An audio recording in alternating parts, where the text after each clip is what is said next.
Salut, nous c'est Claire et Flo. On est partis à l'aventure sur les routes d'Amérique du Nord. Dans cette vidéo, on vous emmène faire un bout de chemin avec nous. On a repris la route fin d'après-midi, donc après Monument de Valley et Mexican Hat, pour aller dormir à l'entrée de Valley of the God. Et pour une fois, on trouve ça cool parce que toutes les choses qu'on a visitées sont dans le même coin, donc il n'y a pas trop de route. Et autre truc qui devrait être sympa normalement, c'est que Valley of the God, c'est des terres BLM, donc on devrait pouvoir camper gratos à l'entrée. Et comme ça, demain, on sera au taquet pour une grosse journée parce qu'on a prévu Valley of the God et après les Goosenecks. Elle est là. C'est plat très bien. Ça te va? Oui, ça me va. Tu veux l'avant où? Comme ça là? Ouais, par là, avec la porte pour nous une fond. C'est pas mal comme spot bon, pour on ce est au bord soir. de la route, mais... Oui, on est tout seul. On est presque plat. Et on a une vue. Pas mal.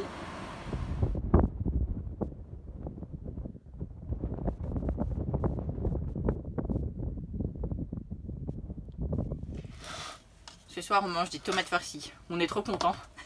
Parce que ça faisait longtemps qu'on cherchait des grosses tomates et puis qu'on n'en trouvait pas. Et là, on en a trouvé. Et tout ce qu'il fallait, la chair à saucisse, tout ça. Et puis en plus, ce soir, on regarde Top Chef. Alors, on ne se voyait pas manger des pâtes. Non, des pâtes chinoises, là, ça aurait été pas terrible. Donc c'est cool.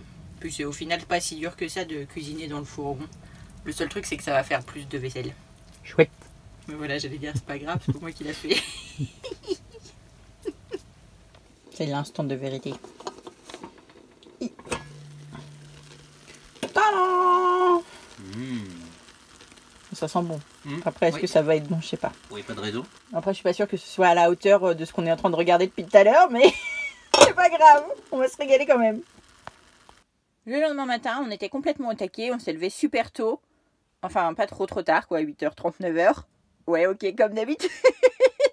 Mais au départ, on avait l'intention de se lever tôt et c'est ce qui compte. Voilà. En plus, on a eu de la chance parce que il faisait super beau. Il y avait un ciel bleu de ouf. Ah, donc ça faisait bien ressortir les couleurs. Et on s'est arrêté toutes les 2 minutes pour prendre des photos ou des vidéos. Donc je vous raconte pas le tri que j'ai eu derrière. Ça n'a pas été facile et ça a pris du temps. Et malheureusement, je pense que ça va m'arriver souvent parce qu'il paraît que l'Utah c'est magnifique. Donc je suis pas sortie de la berge. Pendant tout le temps de la balade, c'est une piste et on avait un peu peur, c'est de devoir faire demi-tour parce que notre fourgon est assez bas. Mais au final, elle était en bon état. Il y a juste 2 fois où on s'est dit qu'heureusement qu'on l'avait pris dans ce sens-là. Parce que sinon, dans l'autre sens, ça aurait été compliqué. Donc à un endroit, on descend dans un gué et la descente, donc pour nous c'était la descente, c'était que du sable. Donc en descente, ça allait. Mais je suis pas sûre qu'on aurait réussi à la remonter. Et puis un peu plus loin, il y avait une grande descente avec plein de virages. Et on était content de la faire en descente aussi, parce qu'en montée, ça aurait été plus compliqué. On est à la sortie de Valley of the God, c'était assez génial, on a bien kiffé. Ouais, c'est super impressionnant. On fait tout petit, au milieu des gros cailloux tout rouges, tout découpé, tout. Non, c'était vraiment très beau. Ouais, c'est rigolo, c'est comme une sorte de monument de vallée en plus petit, plus resserré, avec plus de rochers. Ouais, les couleurs, c'est juste dingue en fait. Et en plus, on peut camper là-dedans gratuitement, il y a plein d'emplacements, ça c'est... Oui, ça c'est cool aussi. Oui, que si on avait su, on serait sûrement rentré plus dans le truc pour avoir plus de rochers autour de nous. On n'est pas sûr qu'on ait des places ou quoi, donc mais n'hésitez pas à venir si vous passez par là, ça vaut le coup.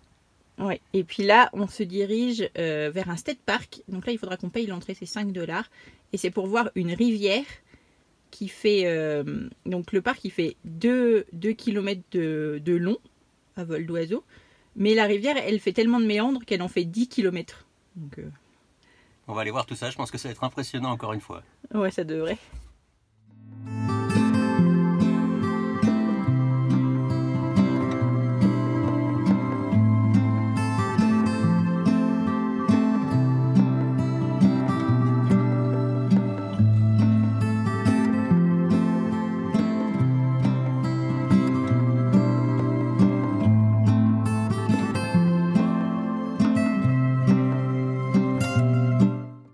On a bien profité des Goosenecks, mais on n'a pas trop voulu traîner parce qu'on voulait aller dormir à Muley Point et que la route pour y aller, c'est la Moki de Goué et que sa réputation est pas ouf parce que c'est une piste à flanc de falaise et on voulait pas la faire de nuit.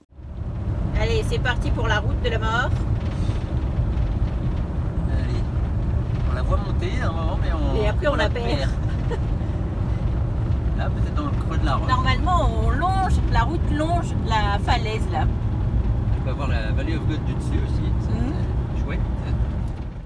Bah finalement arrivé sur cette piste, c'est une piste, alors oui elle est à flanc de falaise, oui elle tourne pas mal, et oui normalement c'est une nationale, mais ça va, elle est quand même assez large, et puis elle monte mais c'est pas non plus trop raide. Bon après je la prendrai pas en plein hiver, mais à chaque virage c'est bien large, il y a même des emplacements pour se garer. Conclusion, on s'y est arrêté tous les 300 mètres.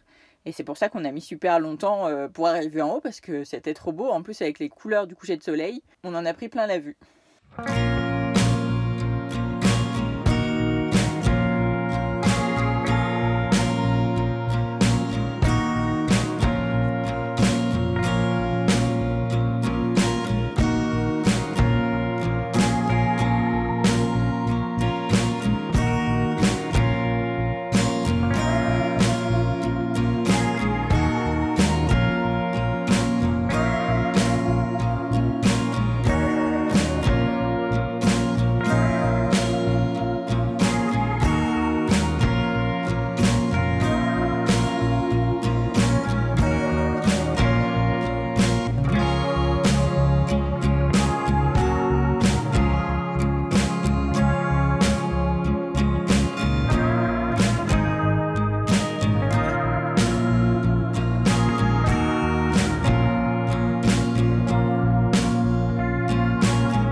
La route de la mort dans la montagne, elle nous a amené ici à Mullet Point. C'est un super endroit, il y a plein de spots, donc c'est super pour se poser un moment. Et même si vous dormez pas là, je vous invite à venir parce que la vue est quand même magnifique. Sur Monument de Vallée, on voit les méandres aussi de la rivière Sainte-Croix en premier plan. On a décidé de rester 2 nuits parce que la poste, elle n'avait pas envoyé notre colis à Bluff, elle l'avait envoyé dans l'Oklahoma, ce qui nous arrange pas spécialement.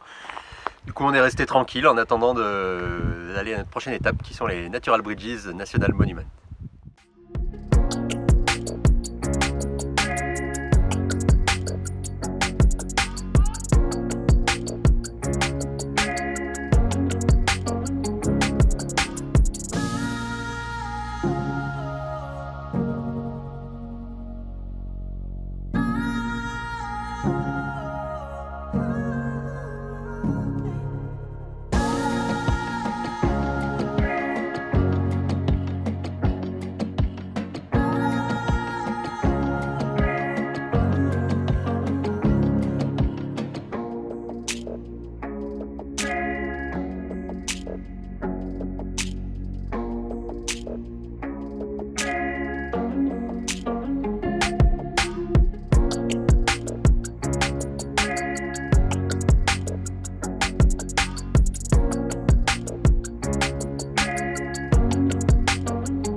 Ça se mérite, hein? Ah bah là, faut pas être trop gros non plus, hein. Faut pas pouvoir abuser du mac and cheese. Ce qui est le cas hier soir. Ah ouais, il était trop bon.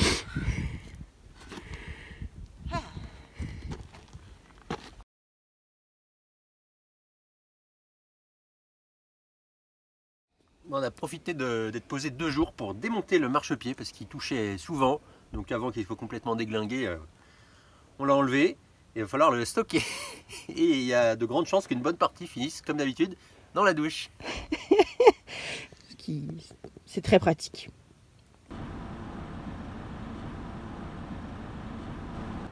Tadam! Ça y est, on est arrivé au premier point de balade de Natural Bridges Monument. Il va falloir qu'on descende 150 mètres de dénivelé, mais surtout il va falloir qu'on les remonte tout à l'heure pour aller voir le premier pont qui s'appelle le Sipapu Bridge. Je crois que c'est ça. Voilà, on entend un peu la rivière en dessous. J'espère qu'on pourra se rafraîchir avant de remonter. Puis on va aller voir ça, puis on vous montrera notre tête quand on sera remonté. Apparemment il y a des échelles et tout, c'est quand même assez raide. Oui, je pense qu'on va être bien rouge et bien soufflant comme des baleines. Oh.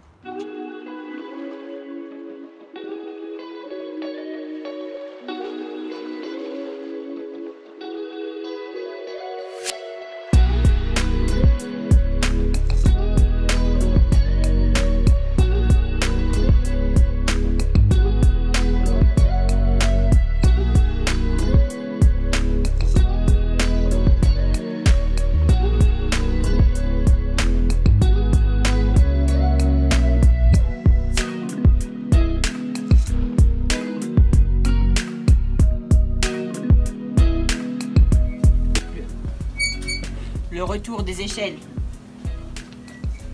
Et celles en bois, elles sont plus agréables. Ça, c'est froid et ça glisse un peu? Ouais, ça glisse. Il faudra que tu fasses gaffe. Ok.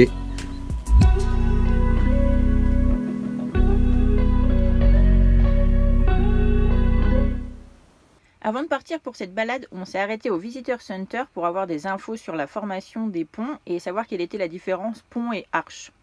Donc en gros, pour qu'un pont se forme, il faut un cours d'eau et un méandre.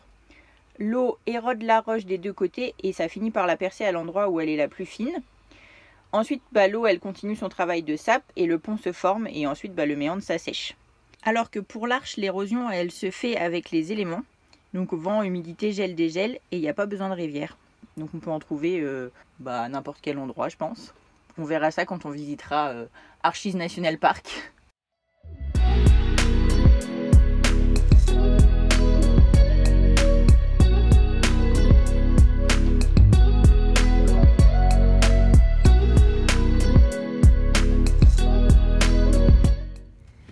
Et de 1.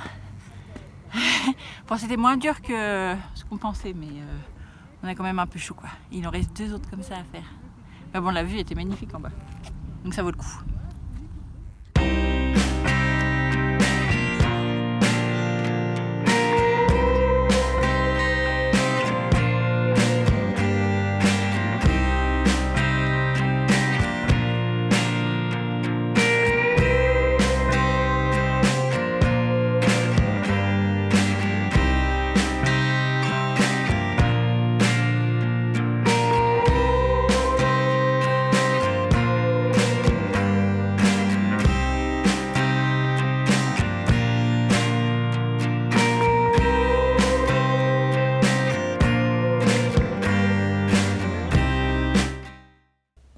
Aujourd'hui on est content, le colis qui s'était perdu est arrivé à la poste de Bluff. Du coup on est aussi à la poste de Bluff pour le récupérer. On espère que tout est en ordre et qu'il n'y aura pas un truc à renvoyer, que ce soit pas comme la dernière fois.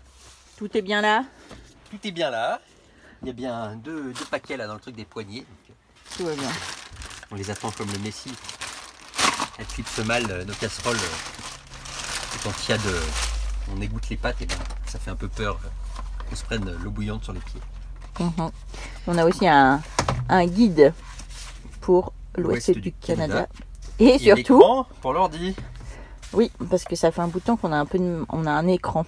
En fait, j'ai cassé l'écran d'ordinateur quand on est rentré au Mexique. On a acheté un autre ordinateur, mais d'occasion, c'est un reconditionné. Et il n'est pas aussi performant pour les vidéos que l'ancien. Il galère bien. Donc on espère pouvoir réparer l'ordinateur parce que clairement si on n'arrive pas, on va arrêter les vidéos parce que c'est vraiment trop la galère. Le début de l'opération à cœur ouvert. Oula, ça commence pas très bien. Bon, c'est pas sûr que ce soit gagné en fait cette histoire.